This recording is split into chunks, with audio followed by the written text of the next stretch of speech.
Hello everyone, स्वागत है आप सभी का आज के इस क्लास के अंदर।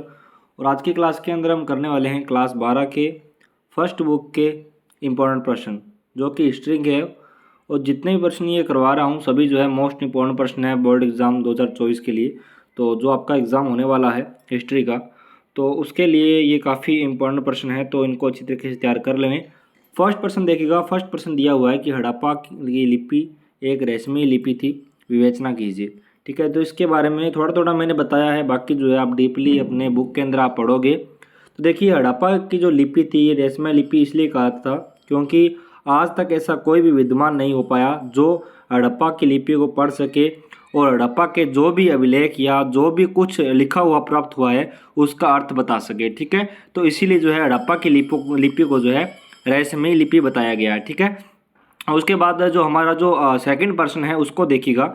प्रश्न दिया हुआ है कि हड़प्पा जल निकासी प्रणाली की किन्हीं तीन विशेषताओं का वर्णन कीजिए। तो हड़प्पा जल प्रणाली की किन्हीं तीन विशेषताओं का वर्णन करना है। ठीक है, वेरी वेरी मोस्ट इंपॉर्टेंट प्रश्न है। तो देखिए, फर्स्ट जो है इसके अंदर दिया हुआ है हड़प्पा हड़प्पा नगरों में जो है घरों, नालियों व सड़कों का एक साथ नियोजित रूप से निर्माण कराया गया। दूसरा क्या है, सड़कों तथा नालियों को लगभग एक ग्रिड पद्धति में बनाया गया जो एक दूसरे को जो है समकोण पर काटती थी। तीसरा क्या है, प्रत्येक घर में जो है स्नानघर की उपस्थिति थी। घरों की नालियों को जो है गली की नालियों से जोड़ा गया जो बाद में बड़े नालों में मिल जाती थी। ठीक है, तो यही थी। उसके बाद देखिएगा, 3 नंबर हमारा प्रश्न दिया हुआ है कि मगध जो है सबसे शक्तिशाली महाजनपद था, कथन की जांच करें। मोस्ट इंपॉर्टेंट है, मगध महाजनपद जो है कि सीमा उत्तर में गंगा से दक्षिण में जो है विंध्य पर्वत तक, पूर्व में चंपा से पश्चिम में सोन नदी तथा विस्तृत भी थी। यह दक्षिणी बिहार में स्थित था जो है कालांतर में उत्तर भारत का जो है सर्वाधिक शक्तिशाली महाजनपद बन गया। मगध की प्राचीन राजधानी राजगृह थी। ठीक है, बाकी आपको डीपली पढ़ना है अपने बुक के अंदर। मैंने थोड़ा थोड़ा इसके अंदर बताया है आपको, क्योंकि काफ़ी बच्चे बोलते हैं कि आप प्रश्न के साथ जो है उसका उत्तर भी दिया करो। धर्मशास्त्र में जो है वर्णित 4 वर्णों की जीविका के आदर्श से जो है संबंधित नियमों की व्याख्या कीजिए। तो इसका देखिएगा, फर्स्ट जो है ब्राह्मणों का कार्य था वेदना का अध्ययन और अध्यापन, वैदिक शिक्षा का प्रचार, यज्ञ हवन संपन्न करना और करवाना, दान देना और लेना। ठीक है, उसके बाद देखिए, यहाँ तो बात हुई है ब्राह्मणों की। अब बात हो क्षत्रिय का कार्य क्या क्या था।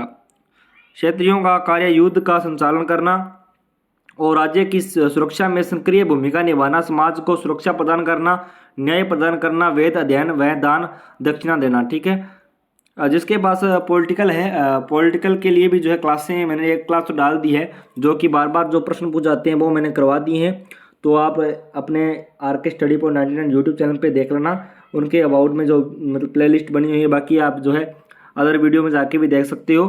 और हमारा जो है व्हाट्सअप ग्रुप भी है। व्हाट्सअप ग्रुप जिन्होंने अपने अभी तक ज्वाइन नहीं किया है तो ज़रूर ज्वाइन कर लें। और टेलीग्राम चैनल है RK स्टडी पॉइंट 99 के नाम से, उसको ज़रूर ज्वाइन करें। वहाँ पे आपको सभी विषयों के डेस्क वर्क, साथ में इंपॉर्टेंट पर्सन नोट्स, सभी जो है इंपॉर्टेंट सीरीज़ भी आपको जो है मिल जाएगी। तीसरा क्या था, वेश्यों का कार्य क्या था, कृषि संबंधी कार्यों को बढ़ावा देना, फसलों की जो है पैदावार करना, गौ पालन करना, व्यापारिक गतिविधियों को जो है बढ़ावा देना। शूद्रों का कार्य तीनों वर्णों की सेवा करना था। ठीक है, वैश्यों का हो गया, शूद्रों का हो गया। ठीक है, उसके बाद एक क्वेश्चन नंबर 4 है, धर्मशास्त्रों में जो वर्णित 4 वर्णों की जीविका के आदर्श से संबंधित नियमों की व्याख्या कीजिए।